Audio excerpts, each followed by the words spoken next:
Misfortune is an obscure game for the original Game Boy. Since no known hard copies or ROMs exist, all information about the game is derived from personal accounts and a scant assemblage of screenshots. The game does not contain any credits, and whoever created it is still unknown to this day. The few people who have experienced it consider it to be one of the scariest video games ever made. Given its age and cult following among rare horror game enthusiasts, it's entirely possible that authors of widely known creepypastas such as Sonic.exe and Lavender Town Syndrome drew inspiration from Misfortune. The player controls what appears to be a young boy in a strange gothic building. After brief exploring, the player is confronted by a malevolent being. Despite the character never identifying itself, some people, citing notable similarities, claim that it may be a representation of Baphomet, Beelzebub, or even the devil. Upon meeting the mysterious creature, a dialogue box will appear with the text, "I exist within the very fabric of reality. Do you want to challenge me?" This is followed by a yes or no choice. Should the player choose yes, the being replies, "Then let's begin." The player is then transported to a series of maze-like rooms, each filled with pit drops, locked doors, keys, and traps. The objective for the player is to progress through each room by either reaching the stairs to the next level, or solving another kind of puzzle. This can include answering riddles or choosing correct doors or pathways.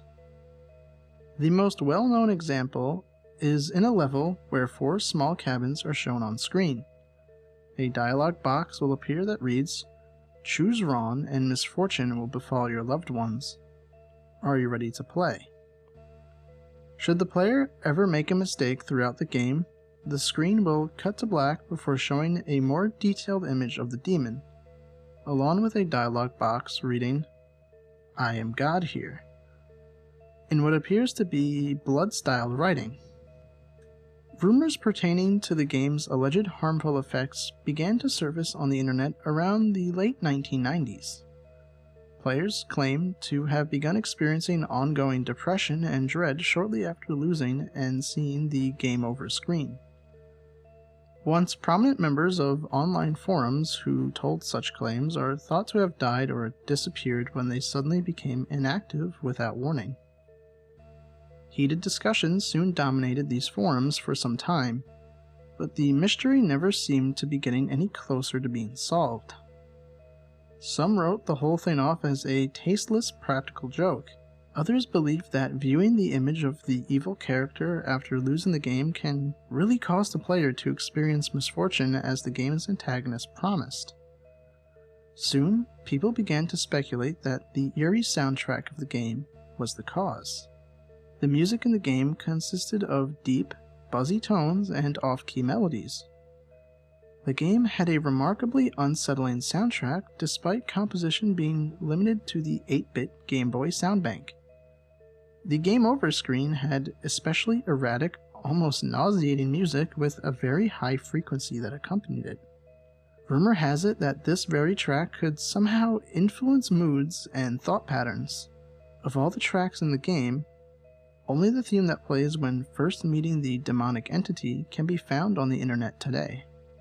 Searching for playable ROMs or cartridges online is futile because none exist. In fact, most of those who have played it directly hadn't sought out looking for it, but rather stumbled upon it by accident. According to a first-hand account, certain copies of various Game Boy titles contain Misfortune in its entirety. The means for accessing it through these games vary, but typically involve exploiting glitches or using cheating devices. Although some had detailed what they had done to trigger Misfortune to start, attempts by others using these same methods had always failed.